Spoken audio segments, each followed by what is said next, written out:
नागा साधु हिंदू धर्मावलंबी साधु हैं जो कि नग्न रहने तथा युद्ध कला में माहिर होने के लिए प्रसिद्ध हैं। ये विभिन्न अखाड़ों में रहते हैं जिनकी परंपरा आदि गुरु शंकराचार्य द्वारा की गई थी। इनके आश्रम हरिद्वार और दूसरे तीर्थों के दूर दराज इलाकों में हैं, जहां ये आम जनजीवन से दूर कठोर अनुशासन में रहते हैं। इनके गुस्से के बारे में प्रचलित किस्से कहानियां भी भीड़ को इनसे दूर रखती है, लेकिन वास्तविकता ये है कि ये शायद ही किसी को नुकसान पहुंचाते हों। हाँ, लेकिन अगर बिना कारण कोई इन्हें उकसाए या तंग करे तो इनका क्रोध भयानक हो उठता है। कहा जाता है कि भले ही दुनिया अपना रूप बदलती रहे, लेकिन शिव और अग्नि के ये भक्त इसी स्वरूप में रहेंगे।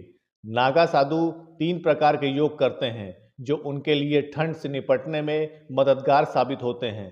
वे अपने विचार और खान पान दोनों में ही संयम रखते हैं। नागा साधु एक सैन्य पंथ है और वे सैन्य रेजिमेंट की तरह बटे हैं। त्रिशूल, तलवार, शंख और चिलम से ये अपने सैन्य दर्जे को दर्शाते हैं।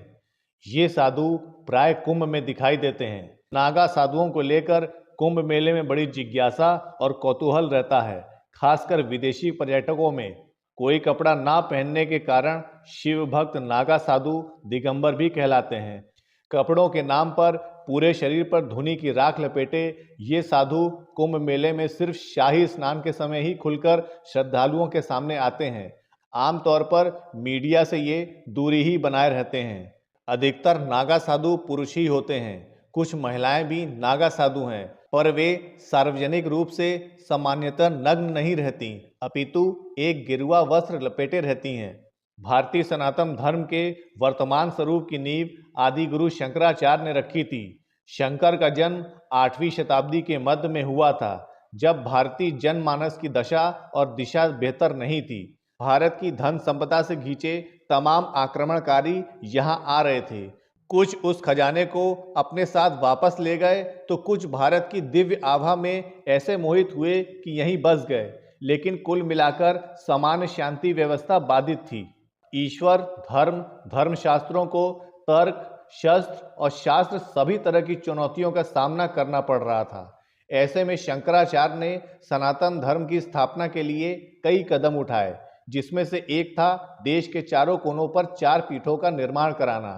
पीठों का नाम गोवर्धन पीठ, शारदा पीठ, द्वारका पीठ और ज्योतिर्मठ पीठ। इसके अलावा आदि गुरु ने मठों मंदिरों की संपत्ति को लूटने वालों और श्रद्धालुओं को सताने वालों का मुकाबला करने के लिए सनातन धर्म के विभिन्न संप्रदायों की सशक्त शाखाओं के रूप में अखाड़ों की स्थापना की शुरुआत की।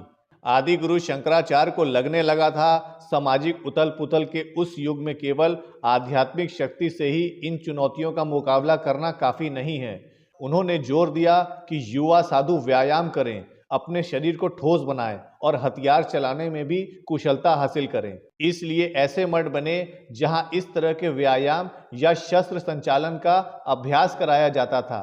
ऐसे मठों को अखाड़ा कहा जाने लगा।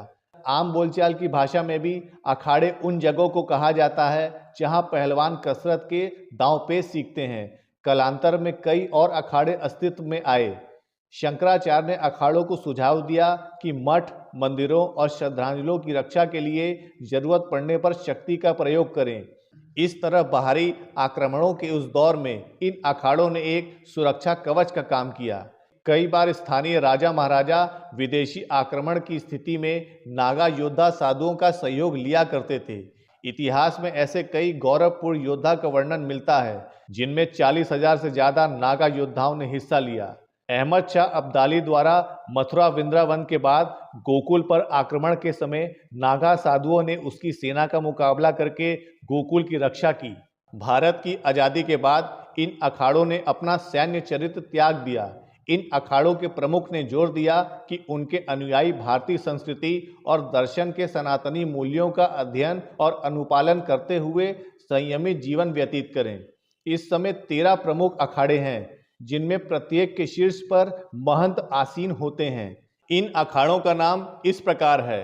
पहला श्री निरंजनी अखाड़ा, दूसरा श्री जूना अखाड़ा, तीसरा श्री महानिर्वाण अखाड़ा, चौथा श्री अटल अखाड़ा, पांचवां श्री आवाहन अखाड़ा, छठवां श्री आनंद अखाड़ा, सातवां श्री पंचांगरी अखाड़ा, 8वां श्री नागपंथी गोरखनाथ अखाड़ा, 9वां श्री वैष्णव अखाड़ा, 10वां श्री उदासीन पंचायती बड़ा अखाड़ा, 11वां श्री उदासीन नया अखाड़ा, 12वां श्री निर्मल पंचायती अखाड़ा और 13वां निर्मोही अखाड़ा।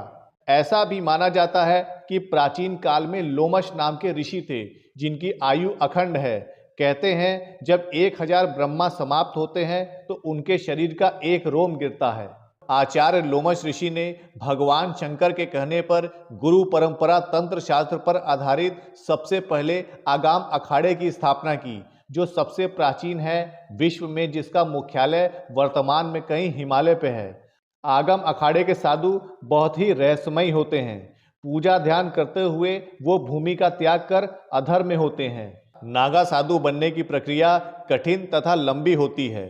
नागा साधुओं के पंथ में शामिल होने की प्रक्रिया में लगभग 6 साल लगते हैं। इस दौरान नए सदस्य एक लंगोट के अलावा कुछ नहीं पहनते।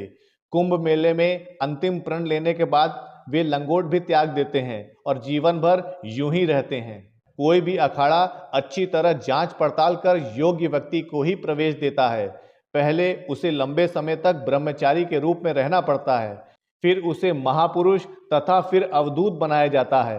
अंतिम प्रक्रिया महाकुंभ के दौरान होती है, जिसमें उसका स्वयं का पिंडदान तथा दंडी संस्कार आदि शामिल होता है।